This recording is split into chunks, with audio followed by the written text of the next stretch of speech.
Akibat lamanya proses ini, seharusnya 2018 dilaporkan, kalau menurut Perkap 2018, paling lama 2019 sudah ada penetapan tersangka, sudah ditangkap pelakunya.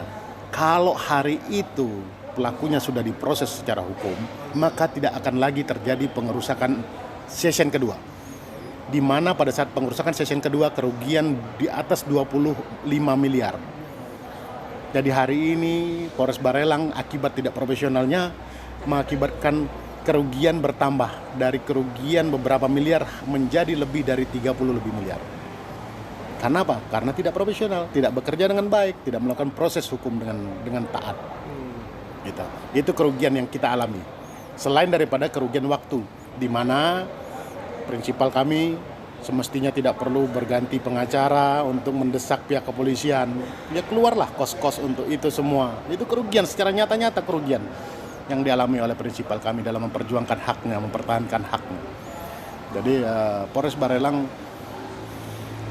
saya pesan satu, bahwa ada prinsip dalam hukum bahwa prinsip mencari keadilan itu harus ada kepastian hukum, singkat, dan hemat biaya. Namun hari ini dibuktikan bahwa mencari keadilan itu tidak bisa hemat biaya. Justru mencari keadilan akan menambah sengsara seseorang akibat perilaku kepolisian. Seperti itu, Bang. Oke. Kalau dari kuasa hukum dengan sikap yang ditunjukkan oleh Polres Barelang ini, dugaannya seperti apa?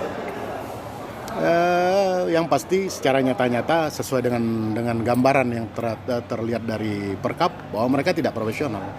Pertama, sangat-sangat tidak profesional. Sangat-sangat tidak profesional. Yang kedua, kami mengindikasi ada kekuatan besar di belakang ini. Kekuatan besar yang berusaha untuk menyebabkan perkara ini tidak harus naik. Nah, ini menjadi tantangan bagi Pak Kapolres bahwa kalau memang tidak ada kekuatan itu, saya bersedia meminta maaf secara langsung maupun secara media, namun buktikan bahwa tidak ada kekuatan itu dengan cara segera tetapkan tersangka, segera jemput paksa tersangka, proses hukum, masukkan berkas segera ke pihak kejaksaan. Maka kekuatan besar itu maksudnya ingin menguasai lahan tersebut atau gimana? Kekuatan besar yang kita maksudkan adalah bahwa di situ ada backup terhadap si terlapor. Kalau kita lihat background terlapor, ini bukan orang mampu, bukan orang berduit.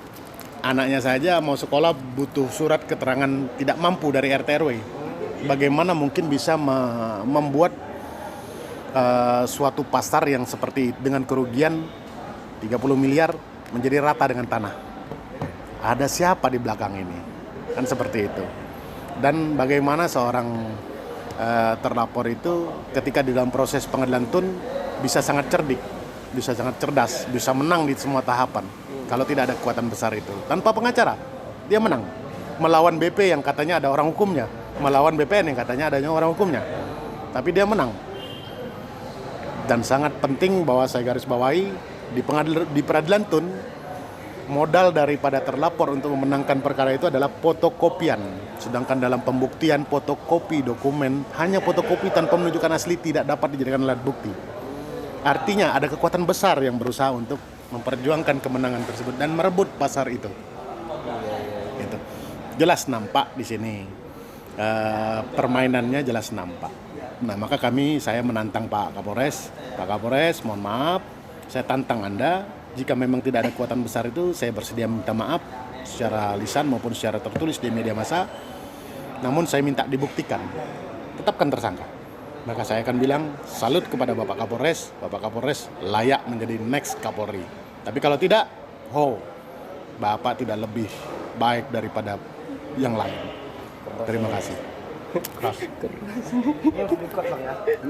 Ini udah record atau boleh dikutip, Bang? Pertanyaan dulu. Sejauh